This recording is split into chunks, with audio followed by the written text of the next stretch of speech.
Hi, I'm Chris with Scott Technology Group, and today we're going to discuss the operations of an ADF on a Canon C5800 as our example machine.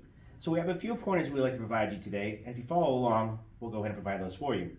We'll start with jamming in the ADF. As we approach the panel here, we notice that the machine is telling us that we have a jam.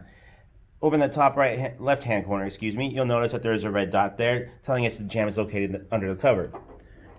We open the cover, and indeed, we can see paper is indeed jammed in the machine. At this point, it really depends on the position of the paper. This one here, it's quite easy just to go ahead and grab it from both corners and lift straight up and remove the paper out of the machine. A key note to observe here is we don't want to grab the paper and pull it towards you, because that action there risks tearing the paper and compounding the jamming issue into something that may require a technical visit. We also have our green knob here. If we were to go ahead and rotate this knob, you'll observe that it gradually feeds the jam paper through the machine. We could go ahead and continue to rotate this knob until the paper is fed entirely out and then exits out of the tray here at the bottom, as you see. All without my assistance, just rotating that knob until that paper is free and flat in the tray. At this point here, you should be able to observe that there's no more paper in the machine, and you can go ahead and close the lid. But you're like, hey Chris, the error didn't go away. It still says my machine's jammed. Well, that's true, because we didn't reset all of the switches. At this point, what we want to do is go ahead and lift the entire lid, make sure that we have no paper hanging out up here, or at this point, we'll notice that on our feeder, it is a single pass, meaning it will copy both the front and the back side at the same time. But in order to do that, we need to have the technology to do it. We have it kind of hidden away. So if we come up here, we notice that we have our blue tab here. We could go ahead and open this tab, and that drops it down. And then we have another tab here. A lot of times what will happen as the paper feeds through the feeder, it may become jammed underneath here, in which case you'll want to drop that blue tab you just see me open and grab the paper, remove it, and then close these tabs.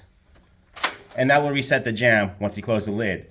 However, while we're here, it's important to note that we have a couple of different components. We have a plate glass, a slate glass, and as you've seen, we had another unit underneath here that we had just observed. So let's talk about those a moment. Firstly, we have our plate glass. That's the large glass surface here, and this is used for sensitive originals or anything large that you want to copy. So basically the principle is whatever we were to put on the surface of the glass, face down of course, it will copy that, and that will create our copy. However, we also have our little ADF the slit glass here. This slit glass is only used when we're actively using the feeder. But this only copies the front side of our copy. So say that we have a duplex, a two-sided original we want to copy. Okay, we could do that. The first side we know is going to be scanned here. Great.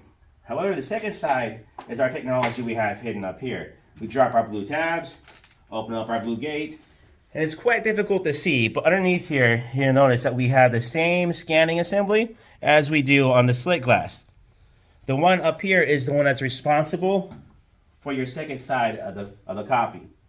Why is this important to know?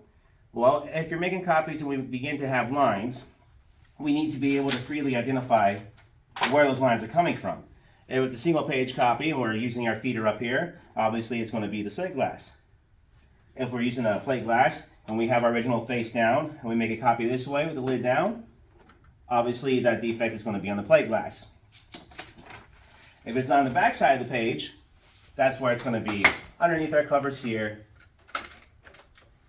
and then we'll be able to locate the second half. Okay, so we have identified where the defect is. We could probably see it. Maybe it's a piece of whiteout, an eyelash, something small that's just on there that's translating as a big line across the page. As you see here, we've taken the liberty of creating such a line. Okay. What's important to observe here is how the line doesn't go from edge to edge. It kind of starts within a border and then stops. That tells us that our defect is most likely caused from something on the glass. So we can go ahead and take our little rack here that's included with our machine, and what's important to note is we want to use either water or streak-free glass cleaning solution. when you use a solution or water, you don't want to spray it directly on the glass. You want to just slightly dampen onto your cloth, if at all, and then take it and run it down against the slit glass here. And the same with the one up here. Now, I can understand it's a little bit tight up in there, but it'll be all right. You just take 2 fingers, take the cloth over there, and run it straight down, and up, and down again. And that should hopefully clean out any whiteout or debris that's in there causing that line. Go ahead and close our gates. And then close our lid. And then it's asking us now to go ahead and return our originals to the tray so it can continue with the job, which we'll do so now. We'll open up our gates. We'll load our paper through. Adjust our gates here. Nope, I don't quite like that. As you see, and I had some buckle there because it's paper that we've been using earlier to demonstrate our jams, so it's a little bit rougher for the machine to run, but a great test for us here. So we have the paper loaded. We'll go ahead and press our start button. As you can see, our copy job resumes without a jam and proceeds to print out inside of the machine. Go ahead and take our cloth, return it to its little hidden pocket there on the side, and then continue about your day. If you have any other questions, concerns, or can't quite just find that jam or how to clean out that mark, you can reach us at our number here, give our friendly staff a call, and we'd love to come out and help you. Thank you.